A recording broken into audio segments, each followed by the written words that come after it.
नमस्कार बंधुरा सुमिर हेसेले आपनादेर सबाइके स्वागत। आशा करी सकले सुस्थ आछेन भालो आछेन। आज के बानाबो छानारी एकटा अभिनव रेसिपि मौरी बाटा दिए छानार डालना। छानार डालना आपनारा अनेक भावे खेयेछेन, एकबार एई मौरी बाटा दिए बानिये देखबेन, असाधारण लागबे।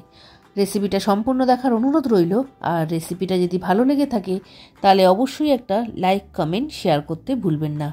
नतून बंधु होले चैनलटिके सबस्क्राइब करे पाशे बेल आइकनटिके क्लिक करे देबेन। चलुन रेसिपिटा देखे नेওয়া যাক। एखाने आमी 1 लिटार दूध छाना काटिए निয়েছি।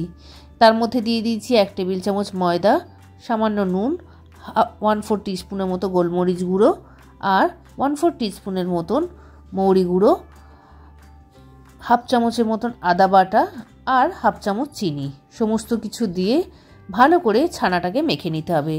छानाटाके ततक्षण पर्यन्त माखते हबे যতক্ষণ ना छाना থেকে তেল বেরিয়ে আসে। একদম মোলায়েম হয়ে যাবে ছানাটা মাখতে মাখতে, কোনো রকম দানা ভাব থাকবে না, একদম সফট একদম ডো তৈরি হয়ে যাবে। এবং সেই ডো থেকে ছোট ছোট ছানার বল তৈরি করে নেব। সেটা আপনারা রাউন্ড শেপ বা চ্যাপ্টা ধরনের শেপ যেরকম আপনাদের ইচ্ছা সেরকম শেপে ছোট ছোট বল তৈরি করে নিতে পারেন। দেখবেন যাতে বলগুলোর গায়ে কোনো রকম ভাবে ক্র্যাক না থাকে। যদি ক্র্যাক থাকে তাহলে সেক্ষেত্রে কিন্তু ছানার বলগুলো ভাজার সময় ভেঙে যেতে পারে।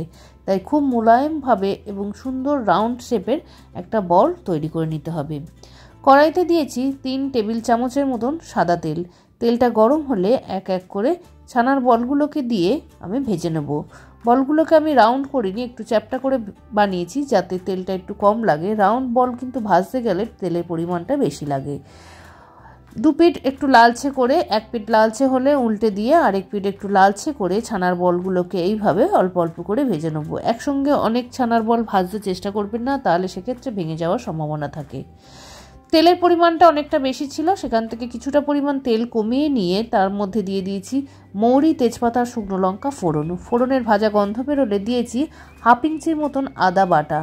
আদা বাটা দিয়ে ভালো করে কষিয়ে নিয়ে দিয়েছি হাফ চামচের মতন হলুদ গুঁড়ো। হলুদ দিয়ে ভালো করে যখন মশলাটা কষিয়েছি সেই সময় মশলার বাটি ধোয়া জলটা দিয়েও ভালো করে কষিয়ে নিয়েছি। খুব বেশি আদার প্রয়োজন নেই, এখানে হাফ ইঞ্চির মতন আদা দিলেই যথেষ্ট। ভালো করে কষানো হয়ে গেলে এর মধ্যে দিয়ে দেব বাকি উপকরণগুলো।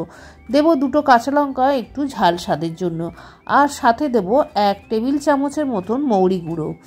আপনারা এখানে আদা আর মৌরিটাকে একসঙ্গে বেটে নিতে পারেন। আমার কাছে যেহেতু মৌরি গুঁড়ো করা ছিল তাই আমি এর মধ্যে মৌরি গুঁড়োটাই ব্যবহার করেছি। তবে আদা মৌরি একসঙ্গে বেটে নিলেও তার স্বাদও কিন্তু বেশ ভালো লাগে। দিয়ে দিয়েছি সামান্য চিনি, যেহেতু নিরামিষ রান্না। সমস্ত কিছু দিয়ে ভালো করে কষিয়ে নিয়ে 1 কাপ দুধ এখানে আমি দিয়েছি। এখানে রুম টেম্পারেচার রাখা দুধ আমি ব্যবহার করেছি এবং গ্যাসটা একদম সিম করে দিয়েছি যখন দুধটা ব্যবহার করেছি। দুধ দিয়ে ভালো করে নাড়াচাড়া করে একটু বলক উঠলেই দুধের মধ্যেই দুধটা একটু ফুটে উঠলেই ছানার বলগুলোকে এক এক করে দিয়ে দেবো। খুব সাবধানে ছানার বলগুলোকে দেবেন এবং ছানার বলগুলো দেওয়ার পরে খুব বেশি নাড়াচাড়া করবেন না, কারণ ছানার বলগুলো যেহেতু নরম যে কোনো সময় ভেঙে যেতে পারে। ছানার বলগুলো দিয়ে ভালো করে একটু ফোটাতে থাকবেন যাতে গ্রেভিটা খুব ভালোভাবে ছানার বলের মধ্যে ঢুকে যায়। এখানে একটু গ্রেভিটা বেশি রেখে তারপরে ছানার বলগুলো দেবেন, নাহলে কিন্তু ছানার বলগুলো সমস্ত গ্রেভিটাকে টেনে নেবে।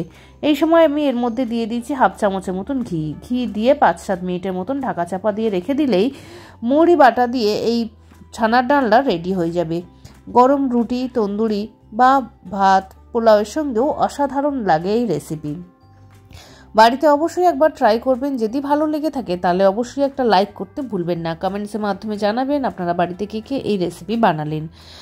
আপনি যদি আমার নতুন বন্ধু হয়ে থাকেন তাহলে চ্যানেলটিকে সাবস্ক্রাইব করে পাশে বেল আইকনটিকে অবশ্যই ক্লিক করে দেবেন এই ধরনের নিত্য নতুন রান্নার রেসিপি দেখতে। আপনারা আর কি ধরনের রেসিপি দেখতে চান সেটাও কিন্তু কমেন্টসের মাধ্যমে আমাদের জানাতে পারেন। চেষ্টা করব সেই ধরনের রেসিপি আপনাদের সঙ্গে শেয়ার করতে।